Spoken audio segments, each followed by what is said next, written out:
this video, we are going to learn about the definite integrals.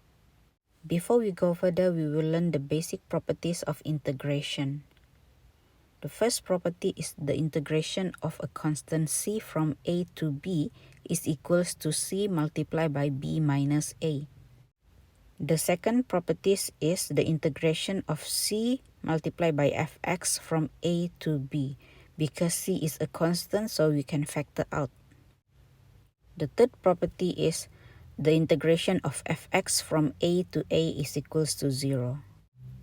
Property number 4 is the integration of fx plus or minus gx from a to b is equals to the integration of fx from a to b plus or minus the integration of gx from a to b. Property number 5 is the integration of fx from a to c is equals to the integration of fx from a to b plus the integration of fx from b to c, where b is greater than a and less than c.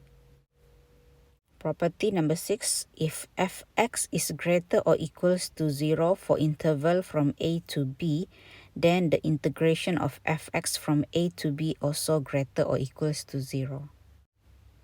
For definite integral, we had to find the value of integral by substitute the given limits.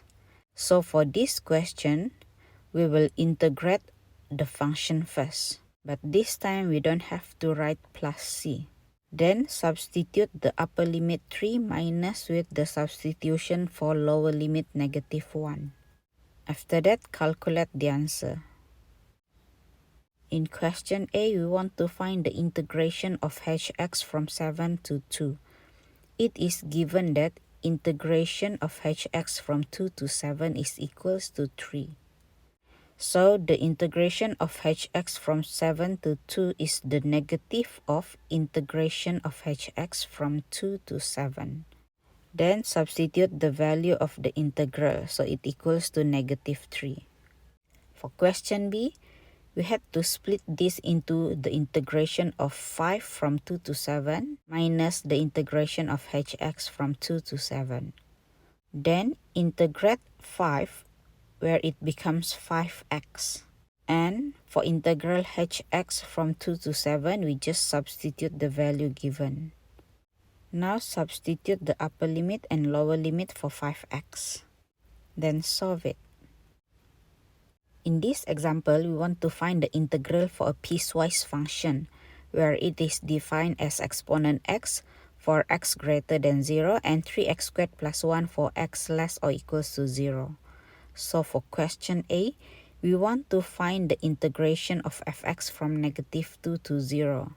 Since the limit is from -2 to 0, which is lies on the interval x less or equals to 0, so we choose the function 3x squared plus 1.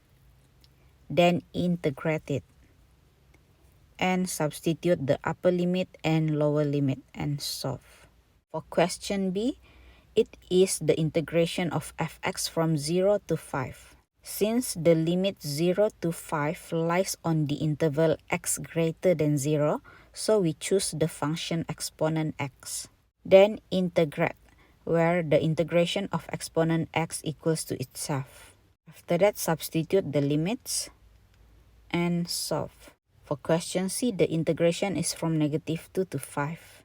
Since the function is defined for x greater than 0 or x less or equals to 0, so it is the sum of integration from -2 to 0 and 0 to 5, which we already calculate in question A and B. So just substitute the answer from A and B and add them. For question D, we had to split into two integrals. For the integration of fx, we can directly substitute 10, while for the integration of constant 2, it equals to 2x. Then substitute the upper and lower limits and solve it. This example involves absolute function. We had to define this function first, where it becomes a piecewise function. Now we can find the integral for the function. Since the limits is from -5 to 3, so the integration equals to the sum of two integrals, where it equals to the integration of -x plus 2 from -5 to -2, plus with the integration of x plus 2 from -2 to 3. Then integrate the function and substitute the limits. Then solve.